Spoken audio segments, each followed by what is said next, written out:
warahmatullahi wabarakatuh.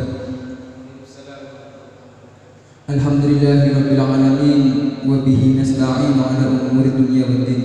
Wassalatu wassalamu ala ashrafil anbiya'i wal mursalin sayyidina wa ala alihi wa sahbihi ajma'in, amma ba'd.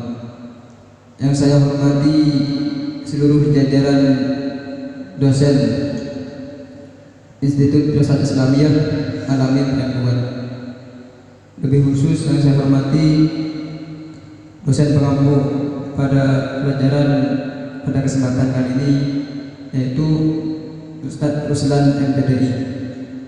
Dan juga yang saya cinta sayangi seluruh audien yang sudah sudi atau sempat mendengarkan makalah kami. Pertama-tama, marilah panjatkan puja-puji syukur kita kepada Allah Subhanahu wa Ta'ala, yang mana berkat dan hidayahnya kita bisa bertatap muka kembali pada kesempatan kali ini, meskipun dengan keadaan yang sedikit ada cekahan, ada protokol yang memisahkan kita misalkan. Dan juga selawat serta salam tetap tercurah limpahkan kepada Nabi kita, Nabi besar Nabi Muhammad SAW, yang mana berkat beliau kita bisa terakis menuju mati. Pada kesempatan kali ini kami akan mempresentasikan makalah kami kelompok 7 dengan Ahmad Zulfanani, yang bertemakan lupa jenuh transfer belajar dan kesehatan belajar, yang mana akan langsung dijelaskan langsung oleh saudara Zulfanani.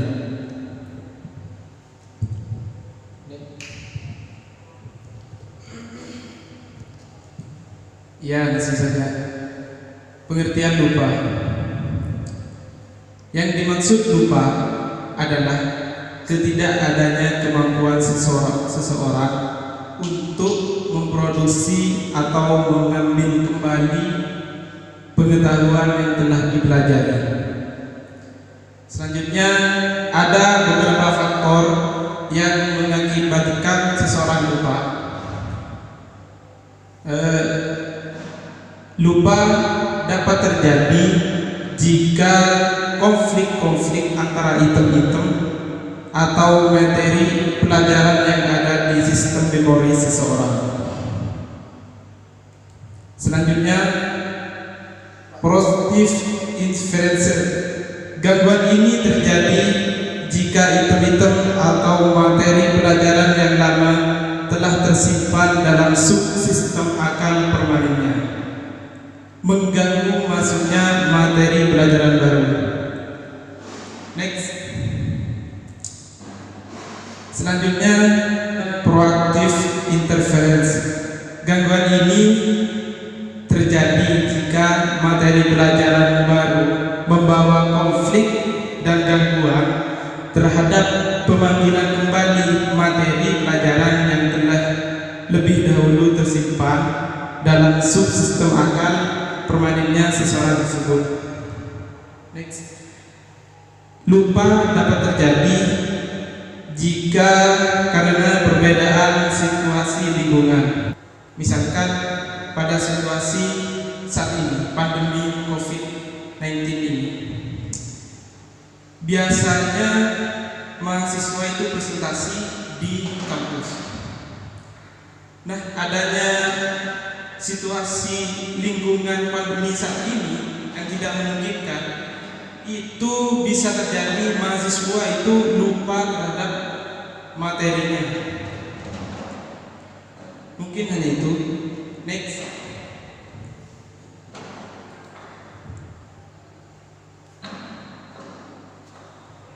Selanjutnya, lupa dapat terjadi karena adanya perubahan situasi. Misalkan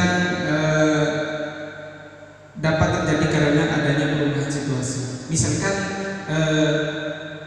di saat kita belajar di dalam kelas, nah situasinya contohnya rame atau ada yang ribut, nah itu bisa mengakibatkan lupa. Next.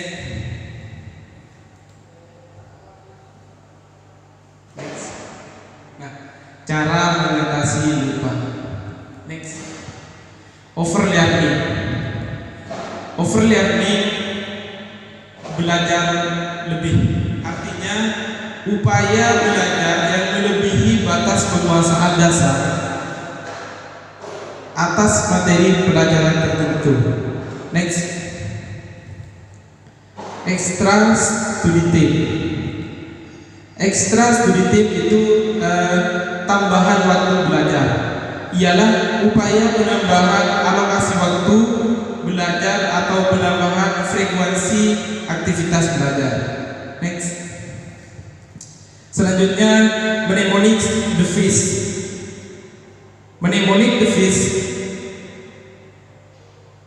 muslihat memori, yang sering juga hanya disebut mnemonik. Itu berarti kiat khusus yang dijadikan alat pengait mental untuk memasukkan item-item informasi ke dalam sistem akal visual. Dan ada lagi cara mengatasi lupa. Ini dalam surah Al-Isra ayat 86, surat Al-Kahfi ayat 24, dan surat Al-A'la ayat 6-7. Next. 1. Lupa yang bersifat al-basyariyah. Artinya lupa yang bersifat manusiawi. Jadi al-basyariyah ini lupa yang bersifat manusiawi yang terjadi pada diri semua manusia. Akan tetapi sifatnya ini sementara waktu tidak menjadi sebuah kebiasaan yang melekat pada diri seseorang, sehingga menjadi karakter yang negatif. Selanjutnya lupa yang bersifat al-imani. Artinya lupa yang sudah menjadi karakter kebiasaan yang sulit dihilangkan pada diri seseorang. Selanjutnya pengertian jenuh.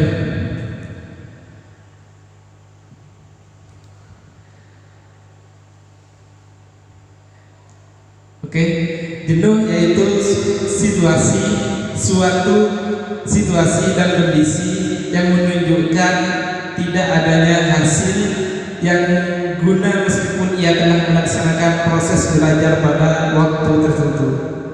Next. Ada beberapa faktor yang menyebabkan jenuh,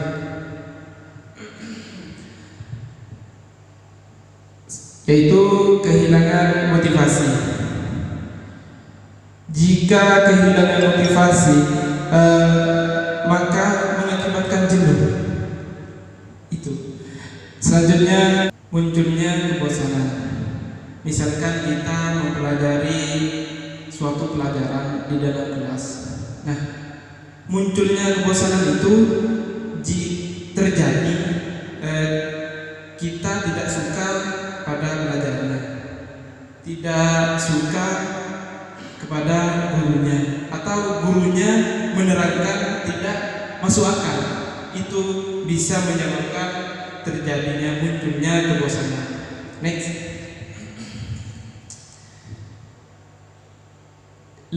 Keletihan indera seperti mata dan telinga. Seperti misalkan kita capek dalam mengikuti pelajaran. Next. Keletihan fisik seperti kurang tidur, kurang sehat. Misalkan kita begadang, terus kita mengikuti pelajaran di kelas. Nah, ketika kita sudah sampai di suatu kelas, maka jika tidak kurang tidur, kurang sehat, maka itu bisa jenuh, bisa menyebabkan jenuh. Next, keletihan mental seperti pemalu, tidak berusaha, dan mudah cemas. Misalkan kita berada mengikuti pelajaran di suatu kelas, jika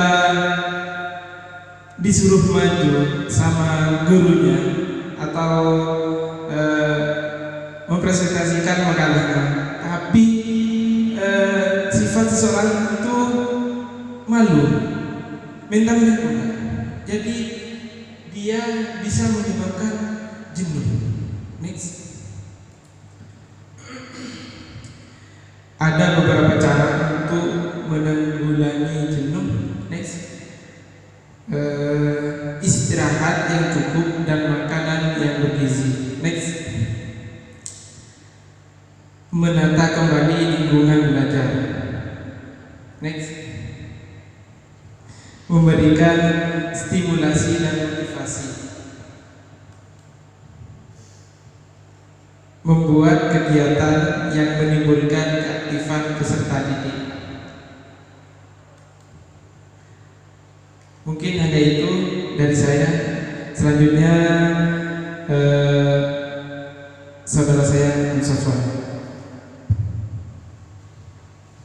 Baik, sebelum kami akan meneruskan tentang tasawuf belajar atau perspektif belajar, kami sedikit menyimpulkan apa yang telah disampaikan oleh Zulfanani. Mayoritas pada umumnya pasti dialami oleh setiap peserta didik. Yang pertama itu lupa, karena memang manusia ini tidak luput dari lupa. Al-insanu makhluk otak insan, seperti itu.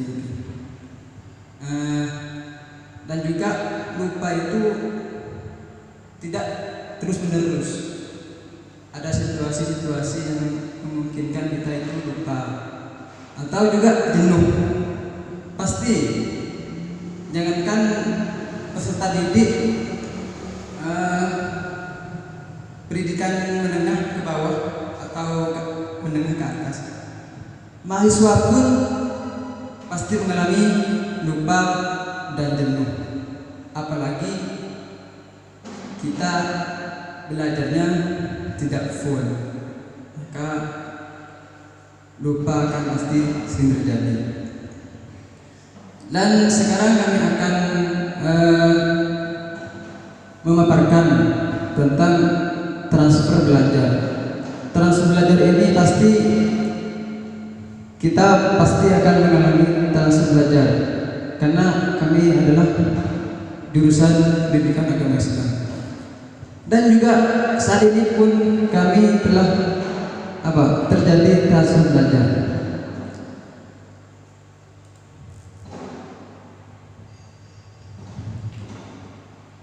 Transfer belajar adalah pengalihan hasil belajar yang telah dilakukan terhadap proses belajar yang sedang dilakukan.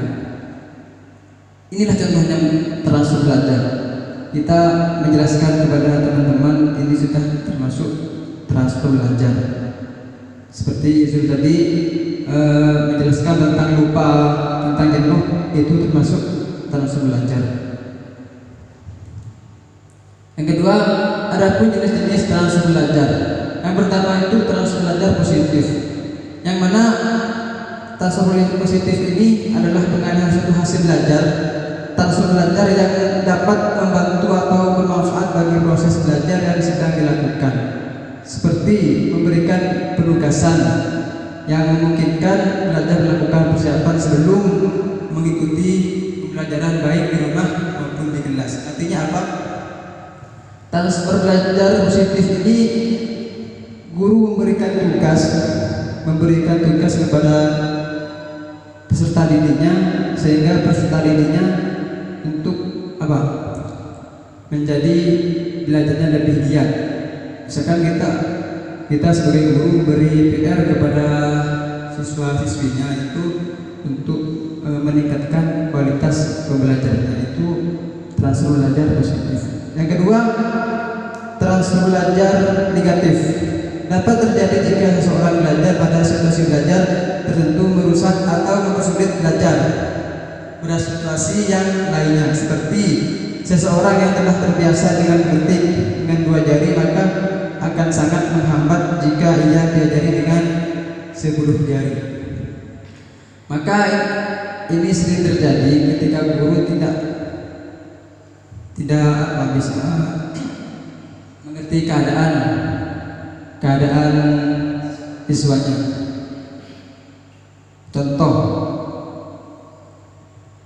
karena pendidikan ini sebenarnya tidak harus menekan peserta didiknya untuk menjadi lebih baik langsung, harus dengan bertahap demi bertahap.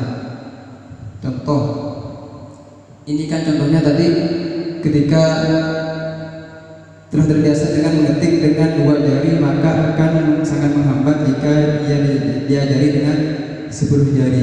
Maka ini secara keseluruhan.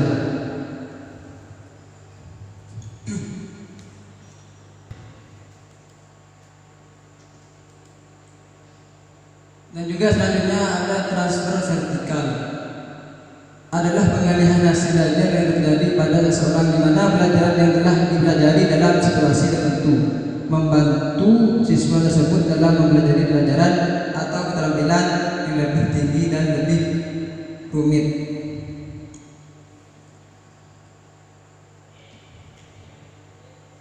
Next. Dan juga transfer literal terjadi apabila mata pelajaran yang telah dipelajari oleh seseorang mempengaruhi mata pelajaran yang mempunyai tingkat kesulitan yang sama seperti mempelajari dan memahami bahasa Inggris akan mempermudah bahasa Jerman. Contohnya juga transfer lateral ini, seseorang guru mengajarkan pelajaran nahwu agar memahami pelajaran bahasa Arab, seperti itu. Nah, ini juga pasti terjadi, baik peserta didik menengah ke bawah, ke atas, ataupun mahasiswa kesulitan belajar. Yang pada intinya juga kesulitan belajar ini pasti dialami oleh semua guru, dosen pasti mengalami. Bahkan juga pengajar pun kesulitan ini pasti akan terjadi. Kesulitan mengajar. Di sini saya akan mempresentasikan kesulitan belajar, bukan mengajar. Itu next. Kesulitan belajar adalah suatu gangguan dalam suatu atau lebih proses psikologis yang mencakup pemahaman dan penggunaan bahasa, ujaran dan tulisan. Akan tapi masih banyak istilah-istilah lain yang menggambarkan kesulitan belajar yang dialami seseorang. Kesulitan belajar ini maksudnya apa? Dalam suatu atau lebih proses psikologis, sulitnya masuknya pelajaran ke otak kita sehingga kita sulit untuk mempelajari, seperti itu. Seseorang diantaranya menggambarkan kesulitan belajar yang dialami seorang diantaranya. Yang pertama, learning disorder. Yang kedua, learning dysfunction. Yang ketiga, underachiever, slow learner, dan juga learning disabilities. Namun di antara istilah di atas yang paling terjadi sekitar kita adalah istilah learning disorder, yaitu keadaan seseorang yang dalam melaksanakan proses belajar terganggu karena timbulnya respon yang bertentangan. Contoh, siswa SMA yang masih belum terdeteksi dalam pikiran untuk membuat karya ilmiah, namun melanjutkan ke perguruan tinggi tertekan untuk membuat karya ilmiah tersebut. Nah, ini sudah apa? Saya alami. Pertama kali saya sedikit cerita tentang contoh. Saya kan MA. Nah, di saat kami awalnya kan saya tidak ada niatan kuliah, dan juga ketika sekolah pun kami tidak full masuk kelas, kami tidur. Nah, pas lulus SMA ada pengumuman lulus dari kepala, sudah keterangan lulus, kami disuruh kuliah sama orang tua saya. Akhirnya apa? Ketika masuk kuliahan tidak kenal yang namanya makalah, opini, dan merespon saja tidak tahu. Nah, apa yang terjadi? Kami tidak memahami yang dituntut untuk belajar, dan belajarnya itu pun karena bertentangan, maka terjadilah kesulitan untuk belajar. Itu. Next. Dan juga faktor-faktor penyebab kesulitan belajar. Yang pertama, pada umumnya faktor kesulitan belajar ada dua, faktor internal dan faktor eksternal. Ada faktor dari luar dan juga faktor dari dalam. Faktor internal yaitu faktor yang terjadi dari dalam individu, yang terdiri dari yaitu pertama, kesulitan belajar yang disebabkan oleh sakit dan fisik yang kurang sehat. Jika seseorang mengalami gangguan kesehatan sakit, maka saraf sensoris dan motorisnya lemah yang berakibat rangsangan yang diterima melalui indera tidak dapat teruskan ke otak. Misalkan ketika kita semangat dalam belajar, semangat full mau belajar, ketika kita sakit, badannya lemes atau pusing, kalau istilah maduranya kelenggan, pasti ada gangguan, sulit untuk belajar karena ada faktor internal dari dalam. Dan juga yang kedua, kesulitan belajar yang disebabkan oleh cacat fisik yang dapat berupa cacat tubuh ringan seperti rabun dekat, rabun jauh, kurang mendengar, dan cacat tubuh tetap atau permanen seperti itu buta, tuli, bisu. Ini perlu kita evaluasi ulang. Sebenarnya kesulitan belajar yang diakibatkan cacat fisik yang dapat berupa rabun, itu rabun permanen seperti tuli, itu sebenarnya harus ada metode, karena mayoritas di Indonesia ini tidak ada pendidikan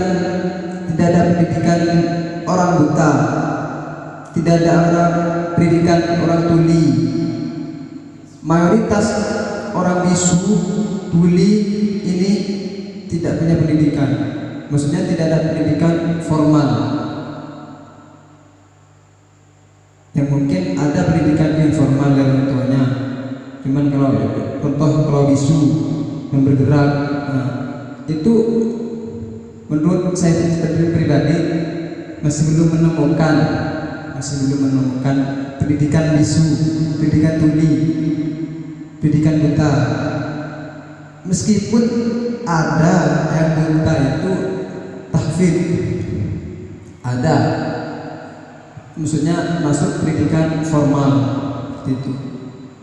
Kami tidak menemukan metodenya pendidikan orang buta, pendidikan orang tuli, dan pendidikan orang bisu.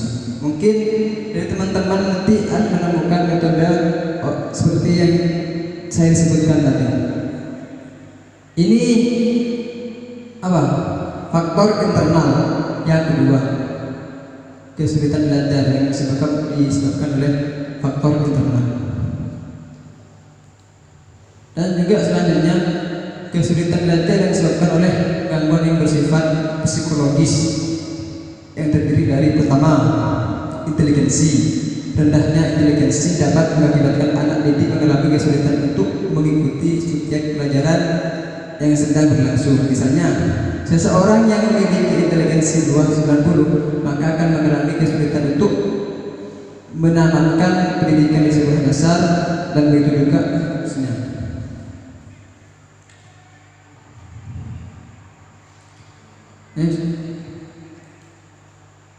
Nah, tadi faktor yang pertama tadi itu faktor internal, yaitu faktor dari dalam, sakit seperti bisu sudah dijelaskan.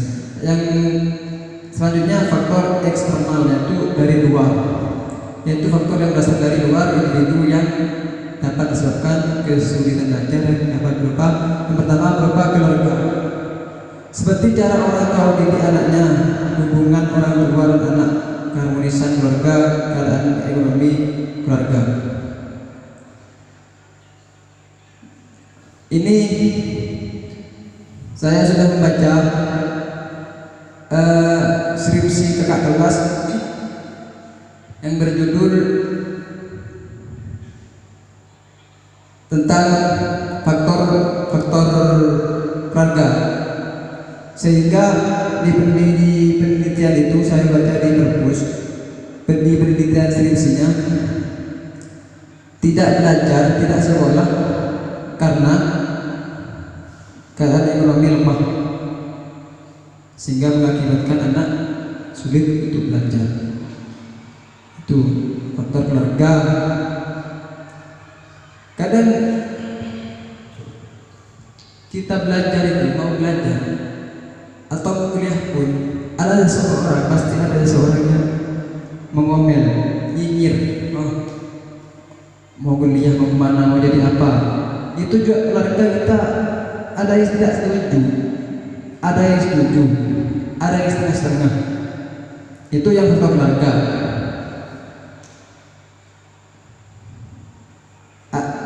Tapi kebanyakan yang saya lihat itu keadaan ekonomi lemah, sehingga menjadi alasan yang mendasar keadaan ekonomi. Karena saya sudah membaca penelitian kakak kelas yang kesulitan belajar karena keadaan ekonomi yang lemah. Itu. Selanjutnya faktor sekolah, seperti kualifikasi guru, hubungan guru dan muridnya, kompetensi guru baik kompetensi personal, kompetensi profesional maupun kompetensi moral, media pengajaran, kondisi gedung, kurikulum, kedisiplinan guru, dan lain-lain. Inilah faktor sekolah, seperti kualifikasi guru, hubungan guru dan muridnya. Inilah yang terjadi pada saat ini, hubungan guru dengan muridnya, dengan adanya sekolah online, sehingga dan juga ini kekurangan motivasi, sehingga belajar untuk mendapatkan pelajaran yang kondusif atau efisien, efektif dan efisien itu harusnya belajar ada guru, ada murid, seperti yang dicontohkan oleh Nabi Muhammad SAW, yang mana ketika Nabi itu dapat wahyu dari Allah SWT yang melalui Jibril, itu Nabi Muhammad langsung menjelaskan kepada sahabat-sahabatnya, bukan itu contoh untuk mendapatkan hasil pelajaran yang efektif dan efisien. Karena langsung berdapat dengan orangnya. Seperti itu. Enggak, kalau sekarang ya mungkin faktor sekarang masih faktor COVID-19 sehingga guru dengan muridnya tidak bertemu. Dan juga potensi guru baik, potensi personal, potensi profesional maupun potensi moral media pengajaran dan kondisi gedung. Kondisi gedung atau kondisi institusi ini menurut mahasiswa tidak dipermasalahkan, asalkan menurut mahasiswa itu untuk menjadikan pembelajaran menjadi efisien dan efektif. Guru dengan mahasiswanya bertatap muka. Mungkin kita harapkan untuk pandemi ini segera kita tuntaskan sehingga kita mendapatkan atau menghasilkan pembelajaran yang efektif dan efisien. Dan juga kurikulum yang mengakibatkan kesulitan belajar. Kenapa dengan kurikulum? Karena kurikulum ini wadah pembelajaran suatu pendidikan. Kurikulum. Kurikulum. Kenapa? Ketika pembelajaran guru, kurikulum ini adalah pembelajaran dari pemerintah yang disediakan oleh pemerintah. Sedangkan guru Sedangkan guru menuangkan pelajaran pada kurikulum, sehingga ketika kurikulumnya tidak baik akan mengakibatkan kepada peserta didik yang full pelajarannya, sehingga dengan kurikulum yang tidak baik sehingga maka pendidik sulit untuk belajar. Dan juga kedisiplinan guru dan lain-lain, karena kedisiplinan guru ini adalah contoh dari peserta didik. Seperti itu. Ketika gurunya tidak disiplin, tidak disiplin waktu, baik waktu belajar dan motivasi, sehingga maksudnya disiplin ini guru tidak terus menerus memotivasi muridnya, sehingga muridnya sulit untuk belajar dan lain-lain. Nah, dan juga faktor lingkungan sosial dan media massa serta teman bergaul tentang aktivis di masyarakat, bioskop, televisi, kabar, video dan lain-lainnya. Pertama, faktor lingkungan sosial dan media massa. Inilah yang sering terjadi pada kita. Jangankan di luar sana, saya pun merasakan faktor lingkungan yang seperti ini, sosial dan media massa. Yang kedua, tentang teman bergaul. Meskipun kita belajarnya full, guru motivasi dari orang tua pun, dari orang tua didikannya full, masuk sekolah dididik oleh gurunya full baik, tapi kalau lingkungan ini serta teman bergaul tidak baik, maka tidak baik pula. Dan juga itu mengakibatkan sulit belajar. Kenapa? Kalau kita sering berteman dengan orang yang tidak belajar, meskipun kita belajar di kelas, ketika sudah keluar dari kelas, dari lembaga, ikut tidak belajar, sehingga ketika kembali lagi ke lembaganya itu sulit untuk belajar. Ya, tangga ini seperti yang tadi sudah termasuk bergaul dan juga aktivis di masyarakat. Bioskop, iya, misalkan bioskop Ustaz Somad tentang motivasi. Kalau bioskopnya tentang film yang tidak mendidik, sehingga pikirannya peserta didik menjadi terganggu. Ini hanya itu yang saya sampaikan. Mungkin dari perkataan kami tadi, sikap yang tidak sopan atau tidak berkenan di hati dosen atau mahasiswa lainnya, kami dengan izin mohon maaf yang besar-besarnya. Mungkin hanya itu dari kami. Akhiran, wassalamualaikum warahmatullahi wabarakatuh.